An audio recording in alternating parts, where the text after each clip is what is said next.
নমস্কার বন্ধুরা, কেমন আছেন? আশা করি আপনারা ভালো আছেন। আমিও ভালো আছি। সাথী মণ্ডলের আরও একটি ব্লগে আপনাদের সকলকেই জানাচ্ছি স্বাগত। বন্ধুরা, মেয়েকে স্কুলে পৌঁছে দিয়ে ফেরার পথে বাজারে একটি জিনিস বিক্রি হচ্ছিল, সেটি আমার খুব পছন্দের। আমি কিন্তু যেখানে এটি দেখি সেটা কিনে নিই। তো সেটা কিনে এনেছি। সেটা কি, সেটা আপনাদেরকে এক্ষুনি আমি দেখাচ্ছি। আর গতকালের ভিডিওতে আমি বলেছিলাম যে ইচ্ছেটা আমার অপূর্ণ রয়ে গেছে। ছোট মাছ খাওয়ার খুব ইচ্ছে হয়েছিল, তো গতকাল খেতে পাইনি। আজকেও কিন্তু ওই বাজারটাতে ছোট মাছ ছিল না, তো বড় রুই মাছ একটু নিয়ে এসেছি। আর আমার যে শখের জিনিসটি, আমি সেটি নিজের মতো করে রান্না করে খাবো। আর কিভাবে কি রান্না করছি সেটা আপনাদেরকে দেখাবো। আর আপনারা এই জিনিসটা চেনেন কিনা সেটা একটু দেখুন, দেখাই আপনাদেরকে। চলুন সোজাসুজি রান্নাঘরে চলে যাচ্ছি। এখন রেডি করে রেখেছি। রান্নাঘর আমার বরাবরের মতনই আসলে অন্ধকার হওয়ার কারণ, রান্নাঘরে না জানলাটাই প্রথমেই আমরা চিমনিটা বসিয়ে ভুল করেছি। যদি চিমনিটা একটু সাইড করে ঘেঁষে দেয়ালের দিকে ঘেঁষে দেওয়া যেত, তাহলে এই অন্ধকারটা হতো না। তা যাই হোক বন্ধুরা, সকালের জলখাবারে কিন্তু আজকে আমি পান্তা ভাত খাবো। আর রুই মাছ এনেছি, সেগুলো ধুয়ে পরিষ্কার করে রেখেছি। আর এদিকে অনেকটা পরিমাণে মাছের তেল দিয়েছে। এমনিতেই দিয়ে দেয়, আমি ভালোবাসি বলে দোকানদার না মাছের তেলটা আমাকে দিয়ে দেয়। আর মাছের তেলটা বেশ টাটকা বলে আমি নিয়ে চলে আসি। আর এদিকে ওই যে জিনিসটির কথা বললাম, এটাকে আমরা বলি গুগলি, শামুক, অনেকে গেরিও বলে। এটা আমার খুব প্রিয় জিনিস। আমরা সবাই, আমার পরিবারের সবাই এগুলো খুব খেতে ভালোবাসি। তো এটা অনেক রকম ভাবে রান্না করা যায়। আজকে আমি একটি অন্যরকম পদ্ধতিতে রান্না করব, সেটা আপনাদেরকে শেয়ার করব। অনেকেই এই জিনিসটাকে ঘেন্না করে, কিন্তু এটি একটি উপকারী খাবার, স্বাস্থ্যের পক্ষে খুবই ভালো। আর এদিকে যে পান্তা ভাতটা খাবো না, ওটা একটা পিস মাছ ভেজে পেঁয়াজ দিয়ে মাখা করে, মানে রুই মাছের ভর্তা আর কি, সেই জিনিসটা করে পান্তা ভাতটা আজকে খাবো। প্রথমে কড়াই তেল দিয়ে দিলাম। আর প্রথমে দুটো শুকনো লঙ্কা আগে ভেজে নেব। দুটো দিলাম কারণ একটু ঝাল ঝাল করেই খাবো। আর আমার মেয়ে না খুব পান্তা ভাত খেতে ভালোবাসে। আর এখন তো স্কুলে কোথা থেকে আর পাবে, যদি বাড়িতে থাকতো আমার অর্ধেকগুলো ভাত ওই খেয়ে নিত। চলুন, একাই খাবো। আর পান্তা ভাত খেলে না কি হয়, পেটটা অনেকক্ষণ ভারও থাকে আর ঘুমও পায়। আমি বরাবরই না পান্তা ভাতটা খেতে খুব ভালোবাসি। ওই জন্য না ইচ্ছা করে আগের দিনে ভাতের চাল একটু বেশি করে নিই, ভাতটা যাতে বেড়ে যায়। সেই ভাতটা সকালে আমি পেট ভরে ভাতটা পান্তা খেয়ে নিতে পারবো বলেই এই কাজটা আমি করে থাকি। তবে অহনার বাবাও কিন্তু মাঝে মধ্যে বলে আমাকে একটু দাও, খাবো। আসলে এটা লোভনীয় খাবার খুব। চলুন, এক পিস মাছ কড়াই দিয়ে দিয়েছি। মাছটা বেশ কড়া কড়া করে ভেজে নিয়ে ওই পেঁয়াজ দিয়ে মাছের ভর্তা টাইপের একটু বানাবো। অতিরিক্ত যেদিন গরম পড়ে না, সেদিনে যদি সকালে পান্তা ভাতটা খাওয়া যায় খুবই ভালো। তবে সবাই কিন্তু হজম করতে পারে না, আমি পারি, আমার অসুবিধা সেরকম কিছু হয় না বলি আমি খাই। ভাতে পরিমাণ মতো লবণ নিয়ে নেবো, কারণ ভাতটাতে একটু জল দেব আমি, সেই জন্য চোপসা হয়ে যাবে, সেই জন্য পরিমাণ মতো একটু লবণ দিয়ে দিলাম। চলুন, মাছটাকে বেশ ভেজে নিয়ে তারপরে মাখা মাখা করে নেব। বন্ধুরা, আমরা এটিকে পান্তা ভাত বলে থাকি, অনেকে বাসি ভাত, পচা ভাত, পাকাল ভাত এই ধরনের বলে থাকে। তবে আপনারা কি নামে ডাকেন সেটা একটু বলবেন। আর আপনারা খেতে ভালোবাসেন কিনা সেটাও একটু কমেন্ট করে জানাবেন। এদিকে আমার মাছ ভাজা হয়ে গেছে, তুলে নিলাম। তারপরে আমি ওইদিকে ভাতেরা জল দিয়ে মেঝেতে রেখে এসেছি। আর মেঝেতেই পা ভাঁজ করে বসে খাবো বলে আরাম করে, একটু সময় নিয়েই খাবো সকালের খাবারটা। চলুন, এদিকে দেখুন, এই যে ভাতে জল ঢেলে নিয়েছি, এক গ্লাস জলও রেডি করে নিয়েছি। আর এদিকে মাছটা মেখে আরাম করে খাবো। এই পান্তা ভাতের সঙ্গে কাঁচা পেঁয়াজ, কাঁচা লঙ্কা থাকলেই খাওয়াটা হয়ে যায়। আর আমি যেহেতু পেঁয়াজটাকে কুচি কুচি করে মাছটার সঙ্গে মাখাবো, সেই জন্য আলাদা করে আর পেঁয়াজ কাটলাম না। আর শুকনো লঙ্কাকে যেহেতু ভেজে নিয়েছি, আর আলাদা করে কাঁচা লঙ্কাও নেব না। এছাড়াও অনেকে আলু মাখা, তিল ভাজা, যার যেটা দিয়ে খেতে ভালো লাগে সে সেটা দিয়ে এই পান্তা ভাতটা খায়। আমি এই দিয়ে খেয়ে নেব। আর বিশেষ কিছু করার আমার সময় নেই, এই দিয়ে আরাম করে খেয়ে নেবো। কিন্তু দাঁড়ান, পেঁয়াজগুলো একটু বেশি পরিমাণে হয়ে গেছে। পেঁয়াজটাকে নরম করতে গেলে মাছ ভাজার যে তেলটা আছে না, সেই তেলটা একটু পেঁয়াজটাতে দিয়ে দেবো, বেশ ভালো লাগবে খেতে। যে দু হাতার মতো একটু তেল তুলে নিলাম, তারপরে মাছটাকে মাখিয়ে নেব। সত্যি বন্ধুরা, একটা কথা বলছি, বিশ্বাস করুন, আমি তো পরে ভয়েস ওভার দিচ্ছি, পান্তা ভাতটা খেলেই না মনে হয় একটু শুয়ে পড়ি, একটু ঘুম ঘুম ভাব লাগে। কিন্তু ঘরের তো দেশের কাজ পড়ে থাকে, সেগুলো তো সব একা হাতে করতে হবে। তাই এই ঘুমানোর চিন্তাটি কল্পনাতেও আনা আমাদের ঠিক নয়। মাছটা মাখতে মাখতে এখানে একটা কথা বলি বন্ধুরা, ছোটবেলায় যখন মা পান্তা ভাত মেখে দিত না, আমাদের যত আত্মীয় স্বজন আছে সবাই গোল হয়ে বসে যেতাম আর ওই পান্তা ভাত ভাগ করে খেতাম। আমার পিসতুত বোন, যে বোনের কথা বা বোনকে আমি দেখিয়েছি আগের ভিডিওতে, ও আমার সঙ্গে ভিডিও করেছে বেশ কয়েকটা, তো সেই বোন খুব ভালোবাসে এই পান্তা ভাত খেতে। আর যখনই পান্তা ভাত খাওয়ার কথা ওঠে না, তখনই বলে যে আমি আর তুই একসঙ্গে খাবো। আর এই পান্তা ভাত খাওয়া নিয়ে কারাকারি হতো, ভাই বোনের মধ্যে ঝগড়াও করতাম যে আমাকে আর একটু বেশি পরিমাণে চাই। আজকে যদি আমার মেয়ে কাছে থাকতো না, আমার মেয়েই অর্ধেকগুলো খেয়ে নিত, আমাকে শেষকালে অন্য খাবার খেতে হতো। তো যাই হোক বন্ধুরা, দুপুরে রান্না আমি বসে দিয়েছি, আরও কিছু তরকারি আমি কেটে নিয়েছি। এদিকে কলমি শাক ভাজা হবে কেটে রেখেছি, আর একটা সবজি করব সেটাও কেটে রেখেছি, আর ভাতটা বসিয়ে দিয়েছি, আর বাকি মাছগুলো কড়াইয়ে আমি ভাজতে দিয়ে দিয়েছি। আর সবজিটা যে হবে কাঁকরোল, ঢেঁড়স, আলু আর কচু দিয়ে একটা রস রস করে তরকারির মতো করে দেবো। বন্ধুরা, আপনারা সকলেই জানেন যে আমি ডেলি ব্লগ করি, আমি ডেলি যে কাজগুলো বাড়িতে করি সেগুলোই তুলে ধরার চেষ্টা করি। তো সেই কাজটি আমি কেমন করতে পারছি তা অবশ্যই কমেন্ট করে জানাবেন। কোথাও যদি ভুল ত্রুটি হচ্ছে সেটাও জানাবেন, সেটা আমি শুধরে নেব। আর যদি ভালো লাগে ভিডিওটা প্লিজ লাইক করে দেবেন। আর যদি সত্যিই খুব ভালো লেগে থাকে তাহলে চ্যানেলটা সাবস্ক্রাইব করে আমার পাশে থাকবেন, তাহলে আগামী দিনে আরও ভালো ভালো ভিডিও বানানোর আগ্রহ পাই। বন্ধুরা, যেহেতু আমি গৃহবধূ তাই বেশিরভাগ ভিডিও আমার ঘরোয়াই আসবে।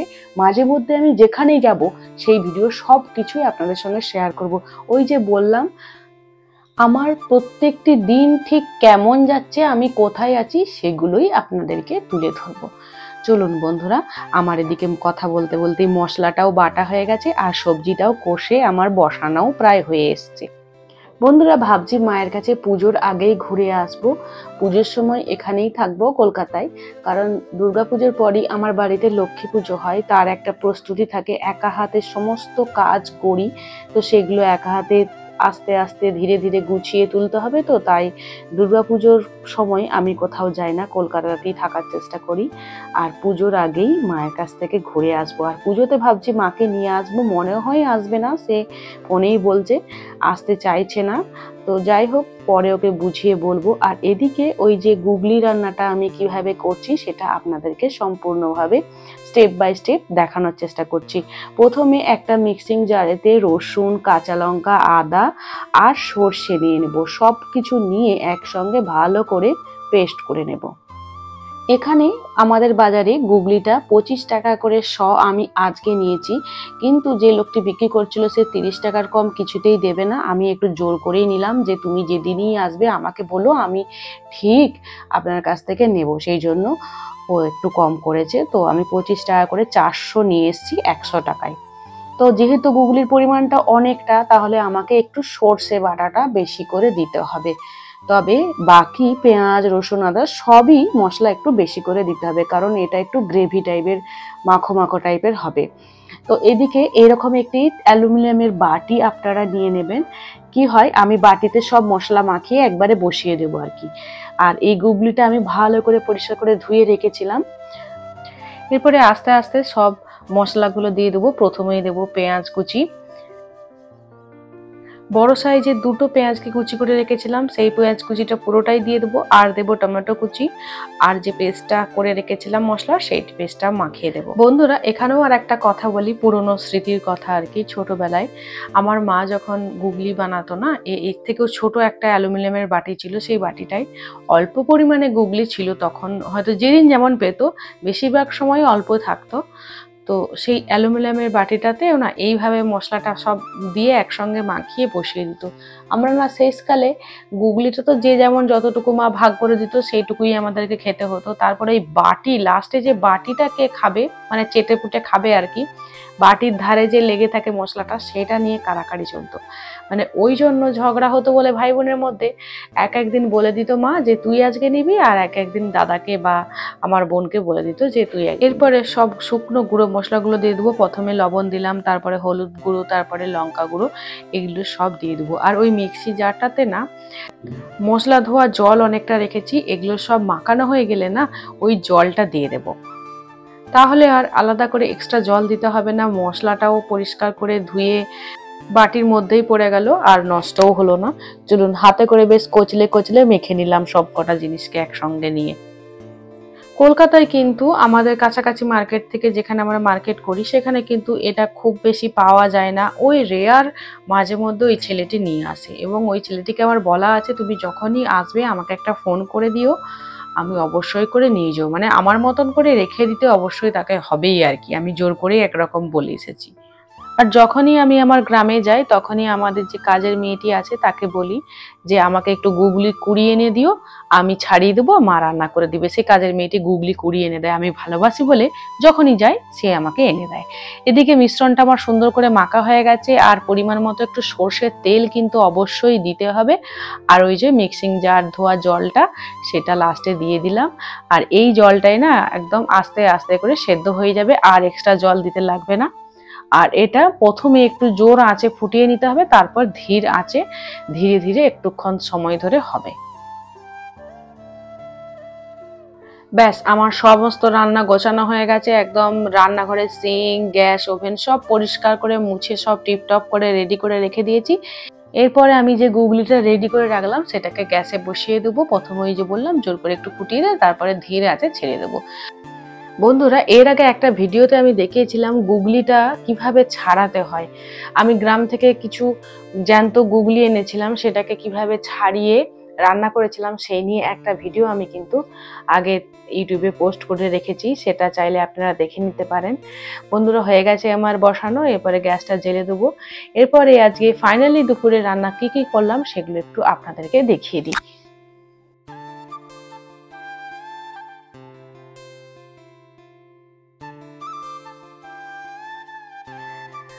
প্রথমে ভাত তো রান্না করেছি, ভাতটা একেবারে দুবেলারই করে নিয়েছি কারণ বরের নাইট ডিউটি আছে। আর এদিকে বাটিতে কলমি শাক ভাজা আছে, আর কয়েক পিস মাছ ভেজে রেখেছি, আর মাছের তেলটাকেও ভেজে রেখেছি। বেশ অনেকটা পরিমাণে হয়েছে, এটা আমি আর অহনার বাবা দুজনে খাবো, অহনা খাবে না। আর এদিকে ওই সব রকম সবজি দিয়ে একটা ঝোল তরকারির মতো করেছি। আর এইদিকে আমার প্রিয় খাবার গুগলি হচ্ছে, এটা সবাই খায়, কোনো অসুবিধা নাই। এই হলো আজকে আমাদের দুবেলারই খাবারের মেনু। বাজে এখন প্রায় 1টা, আমি এখন ঘর মুছবো, স্নান করব, পুজো দেব, তারপরে অহনাকে আনতে যাব। এতগুলো কাজ আমার বাকি আছে। চলুন, ফাইনালি আমার স্নান পুজো কমপ্লিট হয়ে গেছে। ততক্ষণকে এই গুগলিটা আমার বসানোই ছিল। এখন এইটার ফুটে ফুটে এই অবস্থায় অনেকটা রসটা মরে গেছে, হয়ে গেছে ভালোভাবেই সেদ্ধ। আর আমি একটু টেস্ট করে দেখেওছি লবণ টবণ সব ঠিকঠাক আছে। এখন আমি গ্যাসটা অফ করে দেবো। ব্লগটা আমি এখানেই রাখছি বন্ধুরা। আজকে একটা সুন্দর ইউনিক রান্না রেসিপি দেখালাম, আপনাদের কেমন লাগলো অবশ্যই কমেন্ট করে জানাবেন। আপনারা সকলে ভালো থাকবেন, সুস্থ থাকবেন, সাবধানে থাকবেন। দেখা হচ্ছে আগামীকাল আবারও একটা নতুন ব্লগ নিয়ে আপনাদের সাথে গল্প করতে। আপনাদের সোয়াতি ঠিক সময় মতো চলে আসবেন। ততক্ষণকে সবাই ভালো থাকবেন। Tata, by.